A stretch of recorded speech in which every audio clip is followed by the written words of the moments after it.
நன்றி, நன்றி, நன்றி, நன்றி பிராங்க்லின், நன்றி பிராங்க்லின், நன்றி, நன்றி. நண்பர்கள் அனைவருக்கும் என்னுடைய அன்பான பணிவான வணக்கங்கள். என் பெயர் ஜான். நான் ஒரு குடிநோயாளி.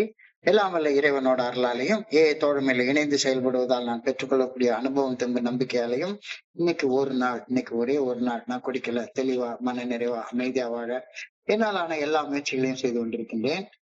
நண்பர் பிராங்க்லின் குறிப்பிட்டது போல நம்ம இந்த கோயம்புத்தூர் ஒருங்கிணைப்பு குழு மனசாட்சியின் தீர்மானத்தின் அடிப்படையில 24 hours a day, 24 மணித்துளிகள் ஒரு நாள் அப்படின்ற புத்தகத்துல இருந்து ஒவ்வொரு நாளும் ஒரு பக்கமாக எடுத்து வாசித்து விளக்கம் பார்த்து கலந்தாய்வு இந்த கூட்டத்தை நடத்தி கொண்டிருக்கிறோம்.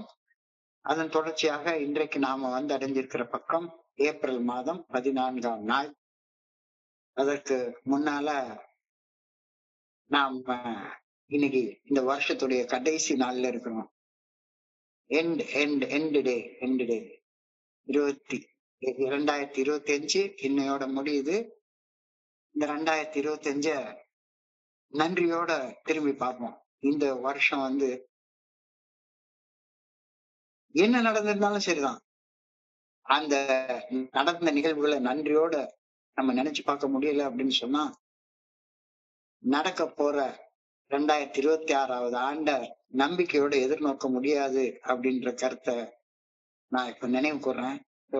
நன்றியோட இன்னைக்கு 2025 விட கொடுத்துட்டு இந்த கூட்டத்துக்குள்ளார நம்ம கலந்து செல்வோம். இன்னைக்கு ஏப்ரல் 14, அதுல உள்ள சிந்தனையை வாசிக்குமாறு நண்பர் பிராங்க்லின் அவர்களை பணியோட நான் கேட்டுக்கொள்றேன். Over to you, Franklin. April 14. Thank you. Okay.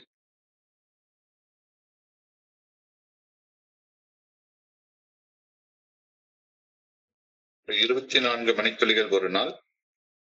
நாள் சிந்தனை ஏப்ரல் 14. தோழமையின் இன்றைய சிந்தனை. காவல்துறையில் பணியாற்றும் ஒரு அதிகாரி ஒரு முறை தனது பணி நாட்களில் தான் சந்தித்த சில குறிப்பிட்ட குற்ற செயல்கள் குறித்து தனது நினைவுகளை பற்றி என்னிடம் பகிர்ந்து கொண்டார். ஒவ்வொரு குற்ற நிகழ்விலும் அந்த குற்ற நிகழ்வுக்கு கொடிவரி அடிப்படை காரணமாய் அமைந்திருந்ததாக அவர் கூறினார். ஒரு குற்ற நிகழ்வில் ஒரு மனிதர் தன் மனைவியுடன் ஏற்பட்ட ஒரு விவாதத்தின் முடிவில் குடிபோதைகள் தனது மனைவியை அடித்துக் கொன்ற ஒரு சம்பவத்தை கூறினார். மற்றும் ஒரு நிகழ்வில் ஒரு பெண்மணி குடிபோதைகள் ஒரு கல் தோண்டும் இடத்தில் கால் தடுக்கி விழுந்து மரணமடைந்த ஒரு சம்பவத்தை கூறினார். இப்படி பல சோக நிகழ்வுகளை அவர் பகிர்ந்து கொண்டார். நான் இது போன்ற சோக நிகழ்வுகளை பற்றி கேட்கும் பொழுதும் படிக்கும் போதும் நான் தோழமையின் ஒரு வாசகத்தை நினைவுக்கு கொண்டு வருகிறேனா? இறையருள் பேராற்றலது அருள் மட்டும் இல்லாது இருந்திருந்தால். இன்றைக்கான தியானம். ஆன்மீகத்தை என் வாழ்வின் மையமாக வைப்பதன் மூலம் எனது உள்ளத்தை சமநிலையில் நான் எப்பொழுதும் வைத்துக் கொண்டிருக்க வேண்டும். நான் வேண்டினால் எனக்கு அந்த அமைதியையும் சமநிலையையும் இறையருள் பேராற்றல் எனக்கு அருளும். அந்த அமைதியால் என் சக மனிதருடன் இசைந்து வாழக்கூடிய ஆற்றல் எனக்கு அருளப்படும். காலத்தின் ஓட்டத்தில் இந்த உள்ள சமநிலை மென்மேலும் என் வாழ்வில் வெளிப்பட்ட வண்ணம் இருக்கும். பொருளாதாரத்தை அதனது இடத்தில் வைத்துவிட்டு ஆன்மீகத்தை என் வாழ்வின் மையத்தில் நான் வைக்க பழகிக் கொள்ள வேண்டும். அப்பொழுது இவ்வுலக காரியங்கள் என்னை அலைக்கழிக்கும் மன சலனத்திற்கு மத்தியிலும் நான் மன அமைதியுடன் வாழ்ந்து கொண்டிருப்பேன். இன்றைக்கான பிரார்த்தனை. இறையருள் பேராற்றலை என் வாழ்வின் மையமாக வைத்து நான் வாழ வேண்டும் என்பதற்காக அன்புடன் வேண்டுகிறேன். அதன் மூலம் என் உள்மனதில் அமைதியை மையமாக கொள்ள வேண்டும் எனவும் பணிவுடன் வேண்டுகிறேன். நன்றி சார். நன்றி, நன்றி, நன்றி, நன்றி, நன்றி, நன்றி பிராங்க்லின், நன்றி பிராங்க்லின். நண்பர்கள் அனைவருக்கும் மீண்டும் ஒரு முறை என்னுடைய அன்பான பணிவான வணக்கங்களை தெரிவித்துக் கொள்றேன். என் பெயர் ஜான். நான் ஒரு குடிநோயாளி. எல்லாம் வல்ல இறைவனோட அருளாலையும் தோழமையில் இணைந்து செயல்படுவதால் நான் பெற்றுக்கொள்ளக்கூடிய அனுபவம் தெம்பு நம்பிக்கையாலையும் இன்னைக்கு ஒரே ஒரு நாள் நான் குடிக்கல, தெளிவா மன நிறைவா அமைதியா வாழ என்னாலான எல்லா முயற்சிகளையும் செய்து கொண்டிருக்கின்றேன். நான் முதல்ல தோழமையின் கூட்டங்கள்ல அமர்ந்த போது இணைந்து கூட்டங்களுக்கு வர ஆரம்பிச்ச போது அந்த கூட்டத்துல பிரேயரை கட்டி தொங்க விட்டுருப்பாங்க, 12 ஸ்டெப் ட்ரெடிஷன்ஸை கட்டி தொங்க விட்டுருப்பாங்க. சுத்திலையும் நிறைய ஸ்லோகன்ஸ சின்ன ஸ்லோகன்ஸை தொங்க விட்டுருப்பாங்க. One day at a time. First drink that does the damage. Once an alcoholic, always an alcoholic. ஒரு முறை குடிநோயாளி, வாழ்நாள் முழுக்க குடிநோயாளி. இது போன்ற பல ஸ்லோகன்ஸை தொங்க விட்டுருப்பாங்க. அதுல ஒரு ஸ்லோகன் அந்த ஸ்லோகன்ஸே எனக்கு என்னது என்ன ஷார்ட்டா என்னத்துக்கு அர்த்தம்னு எனக்கு புரியாது. அதுலயும் குறிப்பாக ஒரு ஸ்லோகன் as yet இதுவரையிலும் அப்படின்னு எழுதி ஒரு ஸ்லோகன் தொங்க போட்டிருக்கோம். இந்த குரு வாசகத்துடைய அர்த்தம் என்ன, இந்த ஸ்லோகனுடைய அர்த்தம் என்ன அப்படின்னு எனக்கு தெரிஞ்சதே கிடையாது ஆரம்பத்துல. as yet இதுவரையிலும் இந்த ஸ்லோகனுக்கான அர்த்தம் என்ன அப்படின்னு ஒரு நாளைக்கு என்னுடைய ஸ்பான்சரை போய் கேட்டேன். என்ன சார் இது as yetன்னு போட்டிருக்கு, அதுக்கு என்ன அர்த்தம் அப்படின்னு கேட்ட உடனே அவர் சொன்ன பதில் ரொம்ப ஆழமான அர்த்தம் நிறைந்ததாக இருந்தது. நிறைய நேரங்கள்ல நண்பர்களுடைய பகிர்வுகளை கேட்கிற நேரத்துல இயல்பாக இயற்கையாக அந்த பகிர்வுகளோடு நம்ம ஒப்பிட்டு பார்க்கத்தான் நமக்கு தோணும். இவரை விட நான் மோசமான நிலைமைக்கு போயிருக்கேன், அல்லது இவர் போன மோசமான நிலைமைக்கு நான் கீழே இறங்கி போனதில்ல. எனக்கு படிப்பு இருக்கு, பணம் இருக்கு, மனைவி இருக்காங்க, வீடு இருக்கு, பிள்ளைகள் இருக்கு, வேலை இருக்கு, நான் இந்த அளவுக்கு கீழே இறங்கி போல அப்படின்னு யோசிக்க தோணும். சோ தோழர் மேல பல நண்பர்களின் பகிர்வுகளை கேட்கிறேன். இந்த பகிர்வுகள்ல பல நண்பர்கள் சந்தித்ததாக கூறக்கூடிய அடிமட்ட நிலைகளை நான் சந்தித்து இருக்க மாட்டேன். அந்த தருணங்களை எனக்கு என்ன தோணும், அவங்களோட நான் கொஞ்சம் பெட்டர், இவனோட நான் கொஞ்சம் பெட்டர், இன்னும் நான் நல்ல நிலைமையில தான் இருக்கு, இன்னும் இவ்வளவு அடிமட்டத்துக்கு நான் போல அப்படின்னு நாம சிந்திக்க வாய்ப்பு உண்டு. சோ குடிநோயாளிகளால பாதிக்கப்பட்ட குடிநோயாளிகள்கிட்ட உயர்ந்த அடிமட்டம், தாழ்ந்த அடிமட்டம் அப்படின்றதெல்லாம் ஒண்ணுமே கிடையாது. அந்த கருத்து முற்றிலும் தவறானது. என்ன, இந்த நண்பர் சந்தித்த மிக மோசமான அடிமட்டத்தை இதுவரையிலும் நான் சந்திக்கல, நான் தொடல அப்படின்னா உடனே சாஷ்டாங்கமாக விழுந்து கடவுளுக்கு நன்றி சொல்லு. இன்னும் ஒரு தடவை, இன்னும் ஒரு கோப்பை மதுவை போய் நீ தட்டனா, இன்னொரு ட்ரிங்க் எடுத்தனா, இதுவரையிலும் நீ சந்திக்காத அந்த அடிமட்டத்தை நீ சந்திக்கக்கூடிய வாய்ப்புகள் அதிகம்.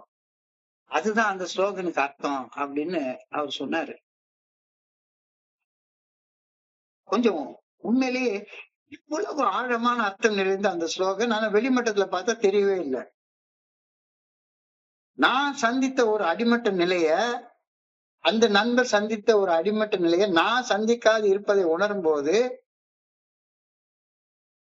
நான் என்ன பண்றேன்னா, குடிக்காம இருந்தேன்னா என்னுடைய அடிமட்டத்தை உயர்த்தி நான் நிர்ணயம் பண்ணி கொள்றேன். ரைசிங் த பாட்டம் அப்படின்ற ஒரு கான்செப்ட் பில்டபிள்யூ சொல்றாரு. Rising the bottom. நான் இன்னும் ஒரு சில அடிமட்டத்தை நான் தொடல, ஆனா திரும்பியும் குடிச்சா அந்த அடிமட்டத்தை தொடறதுக்கான வாய்ப்புகள் உண்டு. திரும்பியும் குடிக்கலன்னா நான் என்னுடைய அடிமட்டத்தை உயர்த்தி நான் நிர்ணயம் செய்து கொள்றேன். ரைசிங் த பாட்டம் அப்படின்ற ஒரு கான்செப்ட் அவர் சொல்லுவாரு. மீண்டும் மீண்டும் செய்த தப்பையே செஞ்சுக்கிட்டு இருந்தா அந்த நண்பர் சந்தித்த அந்த அடிமட்ட நிலையை விட மோசமான அடிமட்ட நிலைக்கு நான் போக நேரக்கூடிய வாய்ப்புகள் நிறைய இருக்குதானே. இதுவரையிலும் அப்படின்ற மிக குறுகிய இந்த ஸ்லோகன்ல, இந்த குரு வாசகத்துல பொதிந்திருக்கக்கூடிய ஆழமான அர்த்தத்தை தெரிஞ்சுக்கிறப்ப எனக்கு ஆச்சரியமா இருக்கு. எவ்வளவு சிம்பிளா, ரொம்ப ரொம்ப எளிமையாக, ஆனா எவ்வளவு ஆழமான அர்த்தம் நிறைந்த வார்த்தைகளை சொல்றாங்க அப்படின்றது எனக்கு புரிஞ்சுது. இதற்கு இணையான இன்னொரு வாசகம், இன்னொரு குரு வாசகம், இன்னொரு slogan, but for the grace of God அப்படின்னு போட்டு ஒரு புள்ளியா வச்சிருக்காங்க. But for the grace of God, இது என்ன அர்த்தம்? இறையருள் இல்லாது இருந்திருந்தால் இந்த ஸ்லோகனுக்கு என்ன அர்த்தம், இந்த குருவாசகத்துக்கு என்ன அர்த்தம், அதை நான் அறிஞ்சு கொள்ள இந்த அர்த்தத்தை என்னுடைய குருஜி கிட்ட நான் ஒரு நாள் கேட்டேன். அவர் அதுக்கு விளக்கமா ரொம்ப அழகான பதில் ஒண்ணு சொன்னாரு. But for the grace of God, இறையருள் இல்லாது இருந்திருந்தால் அப்படின்ற அந்த ஸ்லோகனுடைய முழு வடிவம் இதுதான். But for the grace of God there go I. But for the grace of God there go I. இறையருள் இல்லாது இருந்திருந்தால் அந்த நண்பர் கூறக்கூடிய அடிமட்ட நிலையில தான் நான் இன்னும் வாழ்ந்து கொண்டிருந்திருப்பேன் அப்படின்னு அர்த்தமாகும் அப்படின்னு சொன்னாரு. இந்த குறுகிய வாசகம், இந்த ஸ்லோகன் எழுதப்பட்டது ஒரு மேல்நாட்டு அறிஞரால் எழுதப்பட்டிருக்கிறது. அவரு இங்கிலாந்துல வாழ்ந்த ஒரு நண்பர் தான், ஒரு அறிஞர். அவர் இந்த வாசகத்தை எழுதின பின்னணி என்னன்றத என்னுடைய குருஜி எனக்கு விளக்கி சொன்னாரு. ஒரு நாள் அந்த அறிஞர் ஒரு சிறைச்சாலையில சந்திக்க போயிருக்கிறாரு. சிறைச்சாலையில ஒரு குற்றவாளிய அவருக்கு தூக்கு தண்டனை கொடுத்துட்டாங்க, மரண தண்டனை கொடுத்துட்டாங்க. அந்த மரண தண்டனையை நிறைவேற்றுறதுக்காக அந்த குற்றவாளியை கூட்டிட்டு போறாங்க. அந்த காட்சியை பாக்குறாரு. தூக்கு போட போறாங்க, அவரை சாகடிக்க போறாங்க. அந்த அந்த காட்சியை அவர் பாக்குறாரு. பாக்குறப்ப இந்த அறிஞருக்கு உடல்லாம் நடுங்குது, கண்கள் கலங்குது.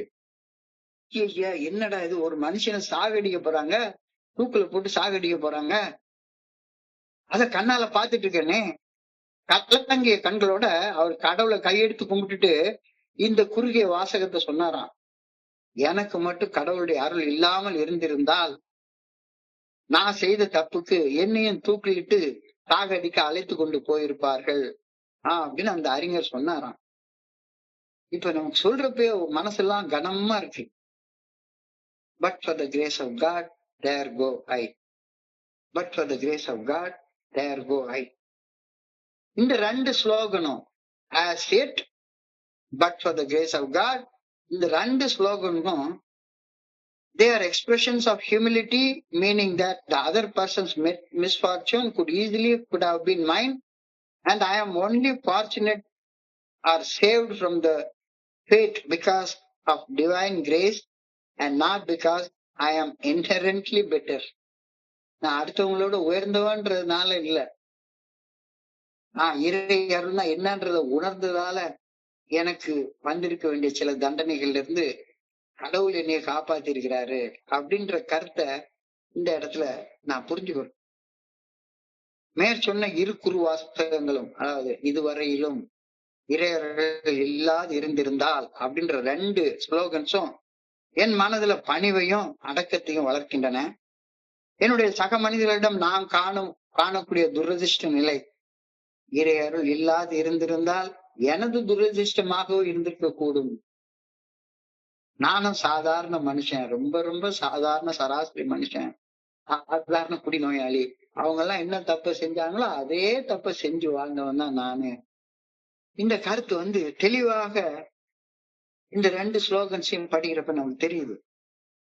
இந்த ரெண்டு குறு வாசகங்களை, இந்த ஸ்லோகன்ஸை நினைவு கூறும் போது என்னுடைய சக மனிதர்களுடைய இடத்துல பொருத்தி வைத்து பார்த்து அனுதாபத்தோட நடந்து கொள்ள முடியுது. I don't sympathise on people. பரிதாபப்படுறதெல்லாம் கிடையாது, அனுதாபப்படுறேன். கடவுளுடைய கிருபை மட்டும் இல்லாம இருந்திருந்தா நானும் இதே மாதிரிதான் இருந்திருப்பேன்.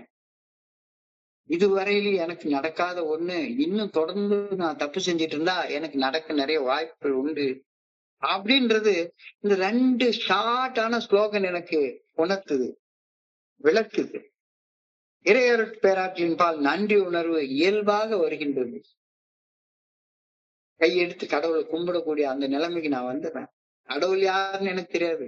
எங்க வீட்டுல ஒரு கடவுள்னு சொல்றாங்க, இன்னொரு கடவுள்னு சொல்றாங்க. ஆனா எனக்கு ஒண்ணும் கிடையாது அப்படின்றது மட்டும் தெரியுது. கடவுளை கையெடுத்து கும்பிடணும், தலைக்கு மேல கையெடுத்து கும்பிடணும் அப்படின்ற எண்ணம் இயல்பாக இயற்கையாக எனக்குள்ளார வருது. மனிதர்களின் அந்த நண்பர்களை தீர்ப்பிடக்கூடிய தன்மை, ஜட்ஜ்மெண்டல் நேச்சர், இவன் என்னையோட மோசமானவன் அப்படின்னு இன்னொரு மனுஷனை பார்த்து மனசுக்குள்ளார நினைக்கிற தன்மை மாறுது. சோ இந்த ரெண்டு ஸ்லோகனும் எனக்கு என்ன கத்து தருது? ஹியூமிலிட்டி, பணிவு, அடக்கத்தை கத்து தருது. இந்த ரெண்டு ஸ்லோகனும் எனக்கு எம்பத்தி, அனுதாபத்தை கத்து தருது. இந்த ரெண்டு ஸ்லோகனும் எனக்கு கிராட்டிடியூட், நன்றி உணர்வை கத்து தருது. இந்த ரெண்டு ஸ்லோகனும் எனக்கு ஆன்டி ஜட்ஜ்மெண்டல் நேச்சர், குற்றம் கூற கூடுறது, விமர்சனம் கூடுறது, சக மனிதர்களை தீர்ப்பிடக்கூடியது, இவன் மோசமானவன், நாசமா போயிடுவான் அப்படின்ற மாதிரியாக தீர்ப்பிடக்கூடிய மென்டாலிட்டியை எங்கிட்ட இருந்து எடுத்து தூரப்படுது இந்த ஸ்லோகன். இந்த ரெண்டு ஸ்லோகனுடைய அடிப்படையில தான் இன்னைக்கு சிந்தனையுடைய முதல் வாசகம் கொடுக்கப்பட்டிருக்கிறது. இன்றைய சிந்தனையின் முதல் வாசகத்துல, முதல் வரியில ஒரு காவல்துறை அதிகாரி, ஒரு பெரிய காவல்துறை அதிகாரி தான் சந்தித்த துன்பகரமான நிகழ்ச்சிகளை பகிர்ந்திருக்கிறார். முதல் நிகழ்வுல ஒரு முரட்டுத்தனமான குடிநோயாளி குட்டி வெறியுடைய தாக்கத்துல தன்னுடைய பொண்டாட்டி கூட சண்டை போடுறப்ப மூர்க்கத்தனமா தன்னுடைய பொண்டாட்டியை அடிக்க அந்த பெண்டாட்டி மரணம் அடைஞ்சிடறாங்க. மரணம் அடைஞ்ச உடனே இந்த குடிநோயாளியை கைது பண்ணி ஜெயில கொண்டாந்து போட்டுறாங்க. கொலைக்கு முக்கியமான காரணம் அந்த மனுஷனுடைய குடி வெறி. இத கேக்குறப்ப அப்படியே மனசெல்லாம் பதைக்குது. எத்தனை தடவை நான் என்னுடைய மனைவிய அந்த மாதிரி நிலைமையில நான் கொண்டு போயிருப்பேன். என்னுடைய வாழ்க்கையில நடந்த ஒரு அனுபவத்தை இந்த இடத்துல நான் பகிர்ந்து கொள்ள விரும்புறேன்.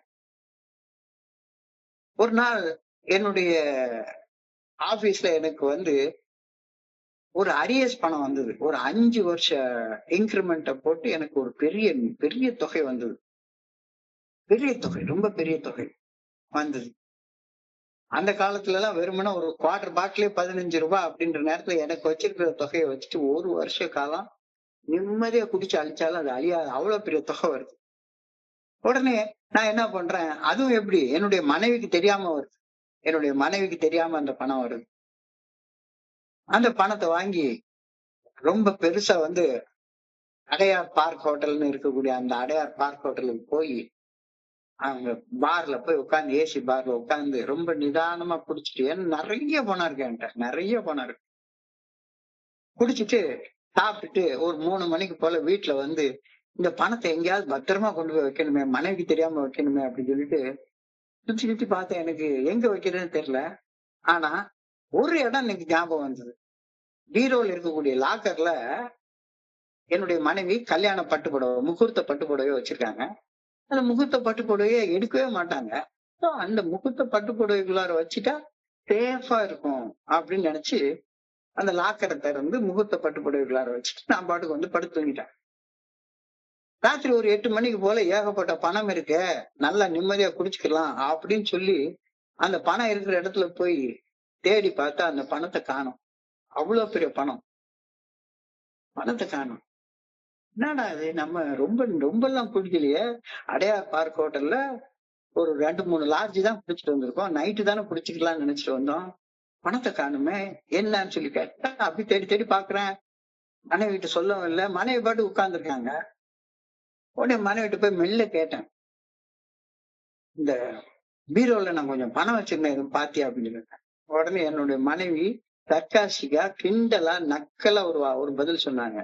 யாருக்குன்னவே குடிச்சிட்டு வந்திருக்க, எங்க தொலைச்சிட்டு வந்திருக்க, ஏன்ட்ட சொல்ற அப்படின்னு சொல்லி கேட்ட உடனே எனக்கு கோவம் வந்துருச்சு. குடி வெறி வேற, பாதி குடிச்சிருக்கேன், நைட்டு குடிக்கணும்னு நினைச்சிட்டு இருக்கிறேன், என்னுடைய பணம் தொலைஞ்சு போயிடுச்சுது அப்படின்ற பயம் வேற. வெறி ஏறின உடனே மெல்ல மெல்ல கேக்குறேன், அப்போ இந்த பீரோக்குள்ளதான் வச்சேன் அப்படின்னு பீரோல இருக்கிற எல்லா துணியும் கீழே எடுத்து போட்டு தேடி பாக்குறேன், கிடைக்கல. கடைசியா என்னுடைய மனைவிட்டு கேக்குறேன், இந்த முகூர்த்த பட்டுப்புடவைக்குள்ளதான் வச்சேன், எனக்கு 100% ஞாபகம் இருக்கு, 100% ஞாபகம் இருக்கு, கொடுத்துருேன்ட்ட அப்படின்னு சொல்லி நான் சொல்றேன். அவங்க ஒரு பதில் சொன்னாங்க, நான் பார்க்கல, கொடுக்க முடியாது. அவங்க வேணுக்குன்னே சொல்றாங்க. ஏன்னா அவங்களுக்கும் அவ்வளவு பெரிய பணத்தை பார்த்த உடனே ஒரு ஆசை வந்திருக்கணும். இந்த பணத்தை வச்சு ஏதாச்சும் ஒரு இடத்த வாங்கி போடலாம் அல்லது வேற ஏதாவது ஒண்ணு ஃபியூச்சருக்கு இன்வெஸ்ட் பண்ணலாம்னு நினைச்சிருக்காங்க. உடனே நான் அவங்கள மிரட்டுற துணியில கேக்குறேன். திடீர்னு எனக்கு ஒரு மிரட்டல் துணி வந்துச்சு. நான் இந்த முகூர்த்த பட்டுப்புடவைகளதான் வச்சிருந்தேன், இந்த முகூர்த்த பட்டுப்புடவைகளை வச்ச பணத்தை நீ எடுத்திருக்க, கொடுக்கலன்னா நான் இந்த முகூர்த்த பட்டுப்புடவைய தீய வச்சு கொளுத்திடுவேன், என்ன சொல்ற அப்படின்னு சொல்லி கேட்டேன். உடனே என்னுடைய மனைவி கேஷுவலா சொன்னாங்க, உங்க அம்மா உனக்கு 1984வது வருஷத்துல கல்யாணம் பண்ற நேரத்துல காஞ்சிபுரத்துல ஸ்பெஷலா ஆர்டர் கொடுத்து நெய்த புடவை, அன்னைக்கு தேதிக்கு அது 6000 ரூபாய் விலை, இன்னைக்கு தேதியில பார்த்தா 60,000 ரூபாய் விலை இருக்கும். அந்த பட்டு புடவை எரிக்கிறேன்னு சொல்ற, உனக்கு என்ன பைத்தியமா பிடிச்சிருக்குடா, எரிக்கிறதுன்னு எரிச்சுக்கோ அப்படின்னாங்க. நான் அந்த குடி வெறியில என்ன பண்ணிட்டேன், அப்படியே போய் அந்த பட்டு புடவை எடுத்து போட்டு கிச்சன்ல இருந்து கொஞ்சம் கரைசல் எடுத்துட்டு அந்த பட்டு புடவைகள் மேல ஊத்திட்டு ஒரு மேட்ச் பாக்ஸ் எடுத்து குடுக்குறியா கொளுத்தவா அப்படின்னு சொல்லி கேட்டேன். அவங்க கொளுத்திக்கோன்னு சொன்ன உடனே ஒரு வெறியில பட்டுன்னு தீக்குச்சி கொளுத்தி அந்த புடவை மேல போட்டேன். பக்கம் எரியுது. அது எரிஞ்சதை பார்த்த உடனே என் மனைவிக்கு பயம் வந்து போச்சு. நான் வந்த உடனே வீட்டுக்குள்ள இருந்து எங்கேயோ இருந்து ஒரு பணத்தை எடுத்துட்டு வந்தாங்க. என் மூஞ்சில தூக்கி அடிச்சாங்க ஒரு பணத்தை, அந்த கட்டு பணத்தை. ஏன்டா அறிவு இருக்கா உனக்கு? இந்த மாதிரி பண்றியே அப்படின்னு சொல்லி. அப்ப நான் சொன்ன ஒரு வார்த்தை, என் பணத்தை எடுத்து வச்சுட்டு தப்பு பண்ணது நீ, என்னைய குத்தம் சொல்ற அப்படின்னு மறுபடியும் சண்டை போட்டுட்டு அந்த பணத்தை எடுத்துட்டு போய் குடிக்க போய், அடுத்த நாள் காலையில என்னுடைய மனைவி ஒரு காலேஜ்ல வேலை பாக்குறாங்க. அவங்க காலேஜுக்கு புறப்பட்டு போயிட்டாங்க. நான் நடு ஹால்ல படுத்து கிடக்குறேன். என்ன நடந்ததுன்னே தெரியல. உண்மையிலே சத்தியமா எத்தனையோ நாட்கள் பணம் இல்லாம நான் குடிக்காம இருந்திருக்கேன். அன்னைக்கு நான் ஹால்ல படுத்திருக்கிறப்ப என்ன சுத்தி வெறுமன பணம். அதுல பாதி பணம் கிழிஞ்சு போய் கிடக்குது. கிழிச்சு கிழிச்சு போட்டிருக்கு அந்த பணம். ஒரு மூலையில என்னுடைய அந்த காலத்துல 84ல எனக்கு ஒரே ஒரு மேரேஜ் போட்டோ ஆல்பம் தான் உண்டு. அந்த ஒரே ஒரு மேரேஜ் போட்டோ ஆல்பத்தை கிழிச்சு கொஞ்சம் கொஞ்சமா கிழிச்சு தூர எறிஞ்சிருக்கு. ஒரு பைபிளை கிழிச்சு தூர போட்டிருக்கேன். தலையெல்லாம் வலிக்குது. என்ன நிலைமையில இருக்கேன்னு எனக்கு தெரியல. ஆனாலும் எனக்கு என்ன செய்யறேன்னு தெரியல. இருக்கிற பணத்தை எல்லாத்தையும் எடுத்து அடுக்கினேன். ஆதி எரிஞ்ச பட்டு புடவைய, அதுக்கப்புறமா பைபிள போட்டோ ஆல்பத்துல எடுத்து ஒரு கேரி பேக்ல தூக்கி போட்டு சைதாப்பேட்டை ரயில்வே கேட்ல போய் தூக்கி கடாசிட்டு மறுபடியும் போய் ஒரு பாட்டில் வாங்கி குடிக்கத்தான் செஞ்சேன். குடிக்கத்தான் செஞ்சேன். இதுதான் என்னுடைய நிலைமை. அப்ப இவ்வளவு மோசமான நிலைமைக்கு நான் இறங்கிட்டேனே அப்படின்னு சொல்லி நான் நினைச்சிட்டு இருக்கேன். வந்ததுக்கு அப்புறமாக ஒரு நாள் பிரிசன் மினிஸ்ட்ரி அப்படின்னு சொல்லுவாங்க.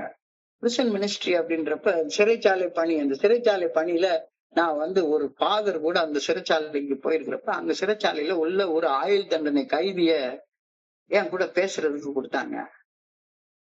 அந்த நண்பர் என்ன பண்ணாருன்னா, நானாச்சும் பட்டு புடவைய கெரசின் ஊத்தி கொளுத்திட்டேன். அந்த நண்பர் பொண்டாட்டியவே கெரசின் ஊத்தி கொளுத்திட்டாரு. பொண்டாட்டி செத்து போயிட்டாங்க.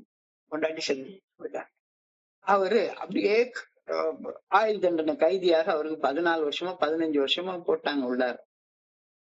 அழுதுகிட்டே உட்கார்ந்துருக்காரு. ஒரு கிட்டத்தட்ட என் வயசு உள்ள மனுஷன் தான்.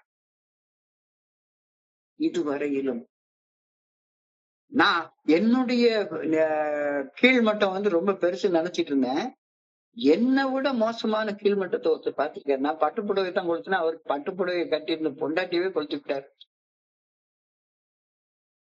மனைவியவே குடி வெறியில எரிச்சு கொன்னுட்டு ஆயுள் தண்டனை அனுபவிக்கிற ஒரு கைதி சந்திக்கிறப்ப அப்பதான் எனக்கு இந்த 2 ஸ்லோகனுடைய ஆழமான அர்த்தமே புரிஞ்சுது.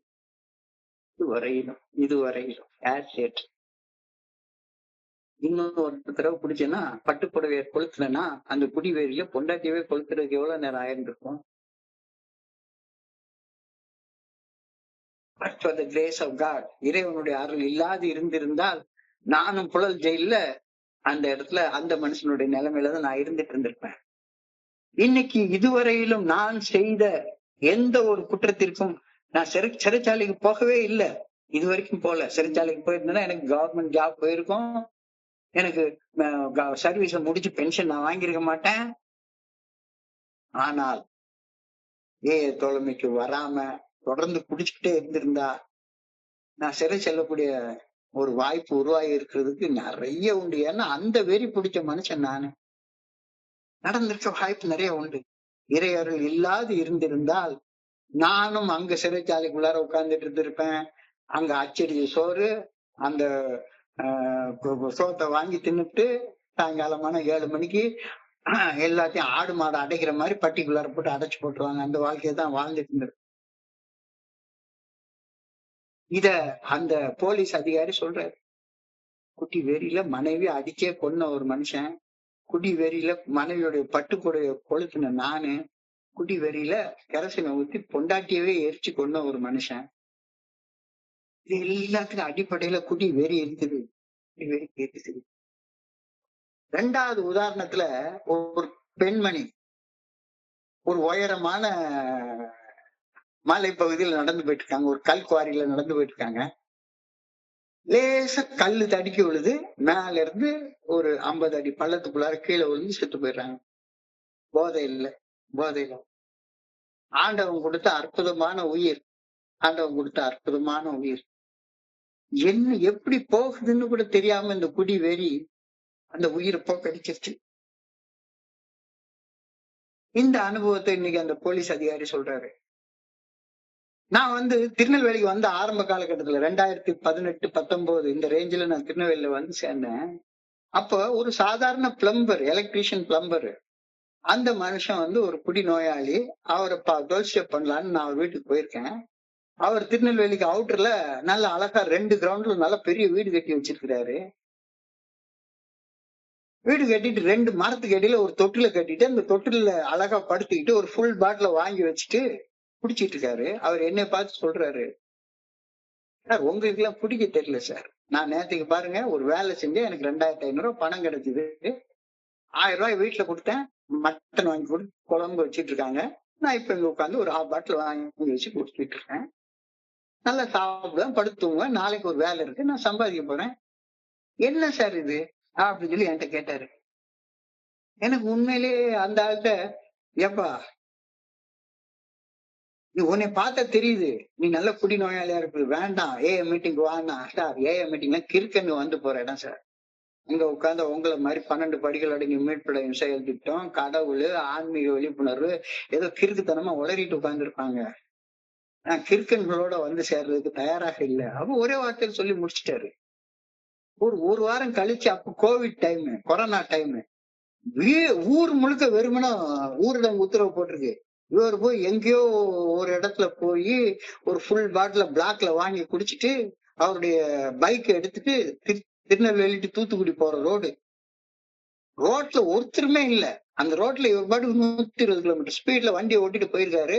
ஒரு சின்னோண்டு 1.5 இன்ச்சு ஜல்லி கட்டி தட்டி விட்டுருக்கு. ஸ்கிட் ஆகி விழுந்து ரோட்ல பொட்டுன்னு விழுந்து தலை ஹெட் இன்ஜுரி ஆகி ரோட்லயே மரணம். அவருடைய மனைவி ஒரு கவர்மெண்ட் ஆஸ்பத்திரியில அவங்க ஒரு ஸ்டாஃப் நர்ஸா இருக்காங்க. அவங்க போன் பண்ணி அழுன்னு அழுகுறாங்க. இந்த மனுஷன் ஒழுங்கா ஏஏ மீட்டிங் போயிட்டானா உயிரோட இருந்திருப்பாரு அப்படின்னு. சாதாரண சின்ன கல்லு தட்டி குட்டி வெறியில விழுந்து. இன்னொரு மனுஷன் எனக்கு தெரியும். திருநெல்வேலியில நயினார் குளம்னு ஒரு குளம் உண்டு, பெரிய குளம். நெல்லையப்பர் கோயில் சைட்ல ஒரு பெரிய குளம் உண்டு. அந்த குளத்துல மழை காலத்துல ஃபுல்லா தண்ணி நிறைஞ்சு கிடக்குது. அந்த குளத்துடைய பேரப்பட்டு வால்ல நம்மால ஒருத்தர் நல்ல தண்ணியை போட்டு படுத்து தூங்கிட்டு இருக்காரு. திடீர்னு போதையில தொப்புன்னு குளத்துக்குள்ளார விழுந்துட்டாரு. நல்ல போதையில. அடுத்த நாள் பார்த்தா குளத்துல மிதந்துட்டு கிடக்குறாரு செத்த பணமா. நான் இது வரைக்கும் விபத்துக்கு உள்ளாகல. கை போல கால் போல எதுவும் போல மரணத்தை நான் சந்திக்கல. ஆனா இன்னும் ஒரு தடவை போய் நான் குடிச்சேன்னா, எனக்கு அந்த மரணம் நடக்காது அப்படின்றதுக்கு என்ன நிச்சயம்? But for the grace of God, there go I. When I read and hear these stories, do I think about this motto of AA, but for the grace of God. சக நண்பர்கள் பகிர்ந்து கொள்ளும் சோக நிகழ்ச்சிகளை கேட்கும் போது, படிக்கும் போது, அந்த சோக நிலையை நான் சந்திக்காம இருந்தாலும் கூட ஆணவம் கொள்ளாது. அவனை மாதிரி நான் இல்ல, அவனோட உயர்ந்தவனா அப்படின்ற ஆணவம் கொள்ளாம, அகங்காரம் இல்லாம, இறையர்கள் மட்டும் இல்லாம இருந்திருந்தா நானும் இதே நிலைமையில தானப்பா இருந்திருப்பேன் அப்படின்ற சிந்தனை எனக்கு வருதா அப்படின்ற ஒரு கேள்வி இன்னைக்கு கேட்கிறேன். நேச்சுரலா இயற்கையாக எல்லாருக்கும் ஒரு சோகமான நிகழ்ச்சியை கேட்கிற நேரத்துல எனக்கு அந்த சோகம் நிகழாது இருக்கிற பட்சத்துல நான் என்ன நினைக்கிறேன்?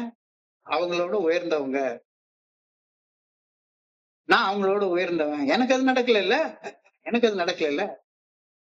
இந்த சிந்தனை தான் வருது. ஆனா உனக்கு இறையர்கள் இல்லாது இருந்திருந்தால் நானும் அதே நிலையில தான் இருந்திருப்பேன் அப்படின்ற சிந்தனை உனக்கு வருதா?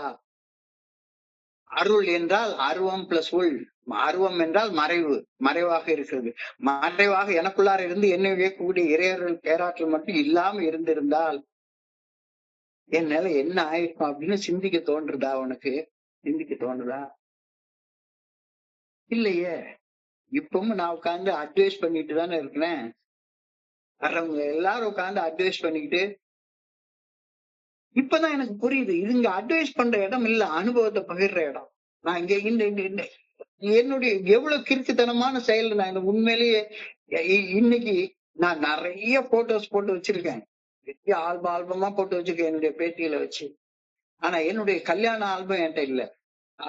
குடி வெறியால. உண்மையிலேயே என்னுடைய மனைவி சொல்லுவாங்க, எனக்கு அன்னைக்கு வந்திருக்கிற அரியர்ஸ் பணத்துல நான் இப்போ குடுவாஞ்சியில ஒரு வாங்கி போட்டுருக்கிற இடத்துல அப்போ வெறுமனே 30,000 வாங்கின இடம், ஒரு கிரவுண்ட் இடம் வாங்கியிருக்கலாம். 30,000 தாராளமா வாங்கியிருக்கலாம். என் கையில 75,000 இருந்துச்சு அந்த காலத்துல. இன்னைக்கு தேதியில 50 லட்சம் ரூபாய் பணம் பெறும். வாங்கி போட்டிருந்தா இன்னைக்கு பெறும். ஆனா பைத்தியக்கார மாதிரி நான் இருந்தேன். ஆனாலும் கூட இந்த உலகத்துல எனக்கும் இறையாறு இருந்திருக்கு. அதனால ஏஏ தோழமை கிடைச்சிருக்கு. ஏஏ தோழமை கிடைச்சதுனால நான் இங்க வந்து இவ்வளவு வருஷம் குடிக்காம இருக்கேன். குடிக்காம இருக்கிறது மட்டும் இல்ல, இந்த மாதிரி உயர்ந்த கருத்துக்களை சிந்திச்சு பார்க்க ஆரம்பிக்கிறேன். இறையருள் இல்லாது இருந்திருந்தால் அப்படின்னு என்னால சிந்திக்க முடியலன்னா தியானத்துக்கு கடந்து போ. I must keep a balance in keeping spiritual things at the center of my life. எப்பவுமே என் மனசுல எப்பவுமே எது இருக்கு? மனசுடைய மையத்துல பொருளாதார சிந்தனைகள் மட்டும்தான் இருக்குது. பொருளாதார சிந்தனைகள் மட்டும்தான் மனசுடைய மையத்துல இருக்கு. ஆன்மீகத்தை மையமாக கொண்டு நான் சிந்திக்கிறதே கிடையாது. எனக்கு ஆன்மீகம்னாலே மத ரீதியாக சிந்தனைகள் தான் வந்துடும். ஆன்மீகம்னாலே நான் பிறந்த மதத்துல அதை சுத்தி இருக்கிற சாமியாருங்க, அவங்க அடிக்கிற கொள்ளை, அவங்க அடிக்கிற கூத்து, அதுதான் ஞாபகத்துக்கு வருது. அதனால எனக்கு அவங்களே பொருளாதாரத்தை வச்சுதானே வாழ்ந்துட்டு இருக்காங்க. பாத்தீங்கன்னா எவ்வளவு டாம்பிகமா வாழ்ந்துட்டு இருக்காங்க அவங்க. ஆன்மீகத்தை மையமாக வைத்து வாழ்க்கையில வாழும்போது மட்டும்தான் உணர்வுகள் தடுமாறாம, உணர்ச்சிகள் கொந்தளிக்காம, அதிதீவிர மன கிளர்ச்சியின்றி, அதிதீவிர மன எழுச்சியின்றி, அதிதீவிர மன வெறி இல்லாம உள்ள சமநிலையோட ஈக்வானிமிட்டி ஆஃப் மைண்டோட என்னால வாழ்க்கை வாழ முடியும். இந்த ஒரு கருத்துல உன்னுடைய கவனத்தை சிந்திச்சு பாரு. பொருளாதார சிந்தனைகள் உன்னுடைய வாழ்க்கையில மையமாக இருக்கிற வரைக்கும் எப்ப பார்த்தாலும் உணர்வுகள் தடுமாறிக்கிட்டே தான் இருக்கும். உணர்வுகள் சமநிலையில இருக்க வாய்ப்பே கிடையாது. You can never have an equanimity of mind. உள்ள சமநிலையில இருக்கவே இருக்காது. உள்ள சமநிலையில இருக்கணும்னா சிந்தனையின் மையமாக ஆன்மீகம் தான் இருக்கணும். இருந்தா மட்டும்தான் உள்ள சமநிலையில இருக்கும். அதனாலதான் இன்னைக்கு ஆரம்பத்து சொன்ன மாதிரி 2025ஆம் ஆண்டுல எனக்கு எத்தனையோ நல்ல நிகழ்ச்சிகள் நடந்திருக்குது, எனக்கு பிடிக்காத நிகழ்ச்சிகள் நடந்திருக்குது. ஆனாலும் கூட நன்றி உணர்வோட, முழுமையான நன்றி உணர்வோட இந்த வருஷத்தை திரும்பி பார்க்க முடியுது. நன்றி உணர்வோட திரும்பி பார்க்க முடியறப்ப மட்டும்தானே எதிர்காலத்தை நம்பிக்கையோட பார்க்க முடியும். நன்றி உணர்வு இல்லைன்னா நம்பிக்கை வரவே வராது தம்பி அப்படின்ற கருத்தை நீ சொல்ற. ஆன்மீகத்தை மையமாக வச்சு பாக்குறப்ப எனக்கு பணிவு வருது, நன்றி வருது. ஆன்மீகம் வாழ்வின் மையமாக இருப்பது தவறும் பட்சத்துல உள்ள சமநிலை தடுமாறிவிடும். நிம்மதி இருக்காது, நிறைவு இருக்காது, மகிழ்ச்சி ஆனந்தம் வாழ்க்கையில இருக்கவே இருக்காது. வந்து கடந்து போகக்கூடிய உடல் சுகங்கள் மட்டும்தான், அதுக்கு தேவைப்படக்கூடிய பொருளாதாரம் மட்டும்தான் மையமாக இருக்கிற நேரத்துல எப்பவுமே ஒரு தடுமாறின ஸ்டேஜ்ல, ஒரு கொந்தளிச்ச ஸ்டேஜ்ல, ஒரு இமோஷனல் டர்மாயில்ல தான் நான் வாழ்ந்து கொண்டே இருப்பேன் அப்படின்ற கருத்து இன்னைக்கு நம்மளுடைய தியானத்துக்காக வச்சிருக்காங்க. இவன மாதிரி நான் இல்ல.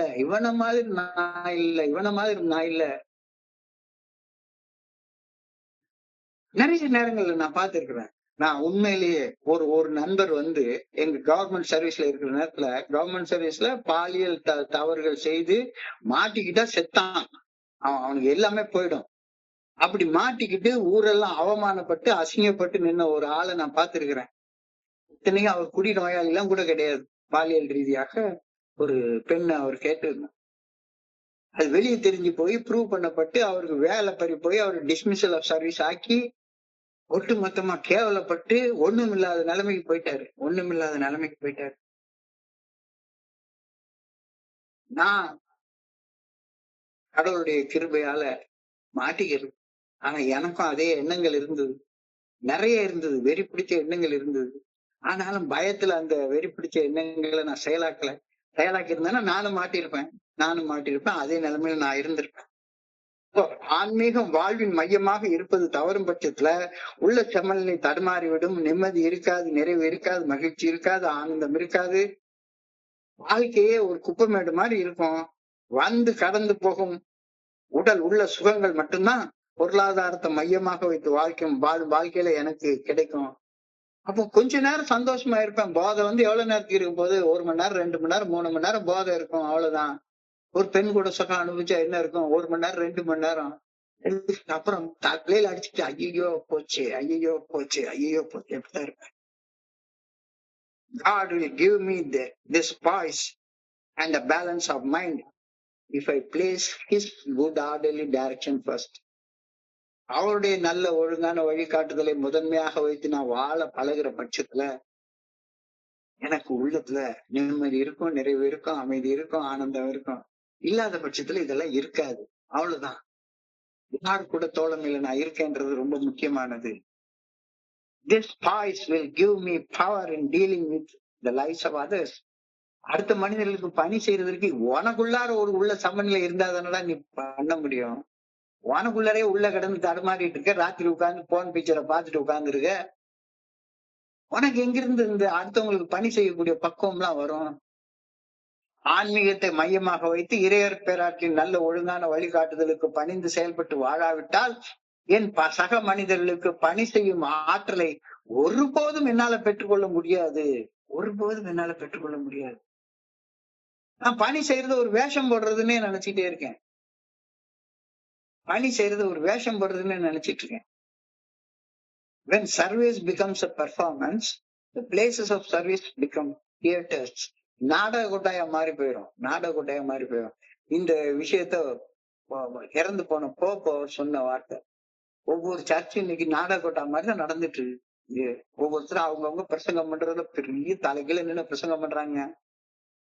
When service becomes a performance. சேவை என்பது ஒரு செயலாக மாறும் பொழுது, சேவை என்பது ஒரு மனநிலை, பணிந்து பணி செய்யக்கூடிய மனநிலையாக இல்லாம சேவை என்பதை ஒரு எக்ஸ்ட்ராவகண்டான ஒரு செயலாக நான் செய்யும் போது இந்த சேவை செய்யக்கூடிய இடங்கள் எல்லாமே நாடக கொட்டையா மாறி போயிடும். எல்லாரும் நடிகர்களா மாறுவாங்க. ஒருத்தன் சிவாஜி கணேசன் மாதிரி நடிப்பான், ஒருத்தன் எம்ஜிஆர் மாதிரி நடிப்பான், ஒருத்தன் ரஜினிகாந்த் மாதிரி நடிப்பான், ஒருத்தன் கமலஹாசன் மாதிரி நடிப்பான். ஆன்மீகத்தை மையமாக வைத்து இறையர் பேராற்றின் நல்ல ஒழுங்கான வழிகாட்டுதலுக்கு பணிந்து செயல்பட்டு வாழாவிட்டால் என்னுடைய சக மனிதர்களுக்கு பணி செய்யும் ஆற்றலை ஒருபோதும் என்னால பெற்றுக்கொள்ள முடியாது. This balance will manifest itself more and more in my life. எப்ப நீ ஆன்மீகத்தை மையமாக வச்சு வாழ நேரத்துல, இறைவனுடைய நல்ல ஒழுங்கான வழிகாட்டுதலுக்கு பணிஞ்சு வாழ நேரத்துல உன்னுடைய வாழ்க்கையில ஆற்றல் பெருகி கொண்டே இருக்கும். உண்மையிலே 39 வயசுல ஏஐக்குள்ளார வர்றப்ப எனக்கு ஆற்றல் சுத்தமா கிடையாதுங்க. கையெல்லாம் நடுங்கிட்டு இருக்கும். அப்படியே உள்ளத்துக்குள்ளார யாரும் என்னை பாத்துருவாங்களோன்ற பயம் இருக்கும். ஆனா இப்ப நான் 70 வயசு நெருங்கிட்டு இருக்கிற இந்த நேரத்துல எனக்கு அந்த மாதிரியான நடுக்கம் இல்ல, பயம் இல்ல. So this balance will manifest itself more and more in my life when I persistently go through the Buddha-led direction of God. இறையர் பேராற்றல் மட்டுமே என்னை இயக்குகின்றது. இறையர்கள் இல்லாது இருந்திருந்தால் என்றோ நான் இறந்து போயிருப்பேன் என்ற ஆன்மீக கருத்தை மையமாக வைத்து வாழ்வதால மட்டும்தான் நான் உள்ள சமநிலையை பெற்றுக் கொள்கின்றேன். இது வந்து ரெலிஜியன் சொல்லக்கூடிய இறையர் பேராற்றல் கிடையாது. என்னை விட உயர்ந்த சக்தி, நான் புரிந்து கொண்ட இறைவன். காலத்தின் ஓட்டத்துல மெல்ல மெல்ல தொடர்ந்து பயணிக்கிற நேரத்துல இந்த உள்ள சமநிலை எனக்குள்ளார நிலை கொள்ள ஆரம்பிக்குது அப்படின்னு சொல்ற கருத்தை இன்னைக்கு எழுதியிருக்காங்க. சத்தியமா சொல்றேன், எனக்கு இந்த 2025 நடந்த மிகப்பெரிய நல்ல நிகழ்வு என்னன்னு கேட்டா, இந்த கோயம்புத்தூர் நண்பர்கள் நீங்க எல்லாம் கொடுக்கிற வாய்ப்பு. காலத்தின் ஓட்டத்துல ஒவ்வொரு நாளும் காலையில எழுந்தவன இன்னைக்கும் இதேதான். எழுந்து இந்த தமிழாக்கத்தை பண்ணி போஸ்ட் பண்ணிட்டு அதுக்கப்புறமா உட்காந்து அது குறிச்ச but for the grace of காட்னா என்ன, ஆசெட்னா என்ன, என்னுடைய குருஜி எனக்கு என்ன சொல்லி கொடுத்தாரு, என்னுடைய ஸ்பான்சர் எனக்கு என்ன சொல்லி கொடுத்தாரு, என்னுடைய வாழ்க்கையில என்னென்ன நடந்தது, நான் எவ்வளவு கேவலமான நிலைமையில இருந்தேன், எவ்வளவு பெரிய சகதியில இருந்து ஆண்டவர் என்னை தூக்கி கொண்டாந்து இந்த நிலைமையில வச்சிருக்கிறாரு. இதையெல்லாம் சிந்திச்சு பாக்குறப்ப ஆட்டோமேட்டிக்கா எப்பா சாமி, of myself I am nothing. இறைவர் பேராற்றல் மட்டும் இல்லாது இருந்திருந்தால் நான் ஒண்ணுத்துக்கும் பிரயோஜனம் இல்லாத ஒரு பண்ணி மாதிரிதான் இருந்துட்டு இருந்திருப்பேன். I should keep material things in their proper place and keep spirituality at the center of my life. Material things வேணும், இருக்கட்டும். அது அது அது அது அதை மையத்துல கொண்டாந்து வைக்காத. சாப்பிடுறதுக்கு உணவு வேணும், உணவு வேணும். அதுக்காக உன்னுடைய பரம்பரைக்கு சொத்து சேர்த்து வைக்கணும்னு நினைக்காத. சாப்பிடுறதுக்கு உணவு இருந்தா போதும், தாராளமா போதும். இன்னைக்கு நல்ல அழகான சாப்பாடு, நல்ல சாப்பாடு சாப்பிடுறோம், நிறைய பழங்கள் எடுத்துக்கிறோம், நல்ல அற்புதமான வாழ்க்கை வாழ்றோம். I should keep material things in their proper place and keep spirituality at the center of my life. வாழ்க்கையின் மனச்சலனங்கள் ஏற்படுவது சகஜம்தான். எல்லாருக்கும் மனச்சலனங்கள் ஏற்படத்தான் செய்யும். அந்த மனச்சலனங்களுக்கு மத்தியில் மன அமைதியுடன் அன்றாடம் வாழ வேண்டும் என்றால் ஆன்மீகம் வாழ்க்கையில மையமாக நிலை கொண்டிருக்க வேண்டியது அவசியப்படுகின்றது. என்ன கடவுள் இயக்கின்றார், இறையர் பேராற்றின் அருள் மட்டும் இல்லாது இருந்திருந்தால் நானும் உட்கார்ந்து ஊர் ஊரா சுத்திட்டு தான் அலைஞ்சிட்டு இருந்திருப்பேன். இந்த அமைதியான வாழ்க்கை, நிம்மதியான வாழ்க்கை, நிறைவான வாழ்க்கை, ஆனந்தமான வாழ்க்கை எனக்கு கிடைச்சிருக்காது அப்படின்ற கருத்து ரொம்ப அழகாக இன்னைக்கு பகுதியில சொல்லியிருக்காங்க. தியானத்தை கடந்து பிரேயருக்குள்ளார போ. I pray that I may dwell with the good orderly direction of God at the center of my life. என்னுடைய வாழ்க்கை மையமாக இருக்க வேண்டியது மனசாட்சியின் மூலமாக வெளிப்படுத்தப்படும் இறைவனின் நல்ல ஒழுங்கான வழிகாட்டுதல் மட்டும்தான். இதை செய்யணும், இதை செய்யக்கூடாது, இதை செய்யணும், இதை செய்யக்கூடாது அப்படின்ற அந்த நல்ல ஒழுங்கான வழிகாட்டுதலுக்கு பணிஞ்சு செயல்படுவது மட்டும்தான் வாழ்க்கையில என்னுடைய மையமாக இருக்கணும். யார் என்னை கேட்கிறாங்க கேட்கல, எனக்கு எவ்வளவு நண்பர்கள் இருக்காங்க, எனக்கு நண்பர்கள் அளவு முக்கியமே கிடையாது. நண்பர்களுடைய தரம் அதுதான் முக்கியமானது. எப்பேற்பட்ட நண்பர்கள், எப்பேற்பட்ட நண்பர்கள். எனக்கு முன்னால போறவங்க மட்டும் இல்லை, எனக்கு பின்னால வர்ற நண்பர்கள் எவ்வளவு பேரு, எவ்வளவு அற்புதமாக, எவ்வளவு அற்புதமாக வாழ்க்கையை வாழ்ந்து கொண்டிருக்கிறாங்க. அவங்களுக்கு பணி செய்யறதுக்கு ஒரு வாய்ப்பு கொடுக்குறாங்க. ஒவ்வொரு நாளும் இந்த மீட்டிங்ல கேட்கறதுக்காக என்ன இன்னைக்கெல்லாம் உண்மையிலேயே பார்ட்டி டைம். 31ஆம் தேதி 12 மணிக்கு ஹாப்பி நியூ இயர் அப்படின்னு கத்திட்டு அலையக்கூடியது. எனக்கு கோயில் மேலதான் பெரிய நம்பிக்கை கிடையாது, என்னுடைய மனைவிக்கு நிறைய நம்பிக்கை உண்டு. ஆனா கடந்த 29 வருடங்களாக ஒரு பழக்கத்தை மட்டும் நான் உண்டு பண்ணிருக்கேன். உங்க கோயில்ல கடவுள் இருக்காரா இல்லையா எனக்கு தெரியாது. ஆனா ஒவ்வொரு நியூ இயரையும் 12 மணிக்கு அந்த கோயில்ல ஒரு மூலையில யாருக்கும் தெரியாம 1000 பேர் வந்து உட்கார்ந்து இருப்பாங்க. 1000 பேருக்கு மேல கூட்டம் இருக்கும். எல்லாரும் பலன்னு சட்டையை போட்டுட்டு தண்ணி அடிச்சுட்டு ஒரு மூலையில வந்து உட்கார்ந்து இருப்பாங்க. நானும் ஒரு மூலையில போய் உட்கார்ந்து அந்த 1.5 மணி நேரம் கண்ணையே திறக்க மாட்டேன். 1.5 மணி நேரம் கண்ணே திறக்க மாட்டேன். 29 வருஷமா இதான் நடந்துட்டு இருக்கு. வருஷத்தின் ஆரம்பம் நல்லா இருக்கிற பட்சத்துல வருஷம் முழுக்க நல்லா இருக்கு. இந்த என் மனைவி அழகா புறப்பட்டு ரெடியா இருக்காங்க. எங்க வீட்டுல இருந்து சரியா ஒரு 5 நிமிஷம் தூரத்துல கோயில் இருக்கு. போய் 1 மணி நேரம் உட்கார்ந்து இருந்தோம்னா, ஆன்மீகத்தை வாழ்க்கையுடைய மையமாக வைத்து வாழும்போது எல்லாமே அதோடைய பிளேஸ்ல வந்து அழகா முடிஞ்சிருக்கு.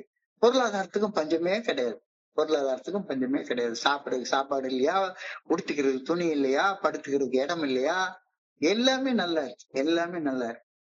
மேபி எனக்கு வந்து 4000 சதுர அடியில வீடு இல்லாம இருக்கலாம். ஆனா எனக்கு 2 பெட்ரூம் பிளாட் வந்து அபார்ட்மெண்ட் நல்லா இருக்கு. ஓட்டிட்டு போறதுக்கு ஒரு கார் இருக்கு, எங்க போனாலும் பக்கத்துல போறதுக்கு ஒரு 2 வீலர் இருக்கு, தேவையானதை வாங்கி சாப்பிடுறதுக்கு பணம் இருக்கு, அன்பு காட்டுறதுக்கு நண்பர்கள் இருக்காங்க. இதை விட வாழ்க்கையில என்ன வேணும்?